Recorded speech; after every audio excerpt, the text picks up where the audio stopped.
College जीवा बाटरे छात्री को अटकाई धारुआ मारणास्त्र आक्रमण कले। आक्रमण करी छात्री को लहू लुहाण करी फेरार हो गले।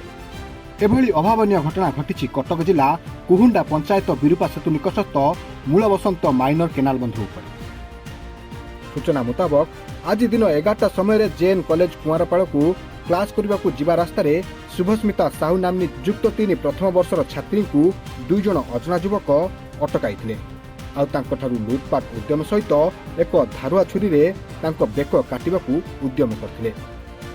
तेबे 2 असामाजिक युवकों सह साहसिकतार सहित मुकाबिला करी शुभस्मिता मरण मुहरु बंची जाइतले मध्य तांको डाहाण हाथ को एकाधिक स्थान में युवक मैंने हाणी लहुलुहाण करी घटनास्थल फेरार हो जाइतले। स्थानीय लोके आहत छात्री को उद्धार कर प्रथम चिदानंद हॉस्पिटल एवं सेठारु महांगा सरकारी हॉस्पिटल को स्थानांतरित करथिले। सेठारे तांको स्वास्थ्यावस्था गुरुतर हेबारु तांको कटक बड़ मेडिकल को स्थानांतरित कर पुलिस घटनास्थल पहुंची तदंत आरंभ करछि।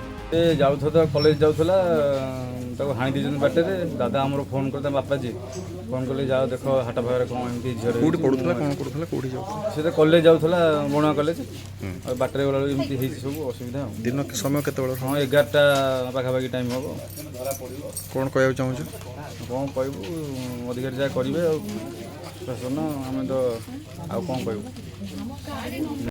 आमर मूल बसंत ग्राम शुभस्मिता साहू जे कि जेएन कॉलेजर स्टूडेंट +3 फर्स्ट ईयर से जाऊला बाटर अतर्कित भाव में 2 जन दुर्बृत्त गोटे मोटरसाइकेल आसिक हठात आक्रमण कले और छड़ाछड़ी कले। छड़ाछड़ी करने भितर से चित्कार कला करने भितर से बेक को चोट मारुले जहाँकि बाईचान्स से हाथ देखईदेला जोटा कि कहूणी पाखे हाथ करची आंगुठी करची।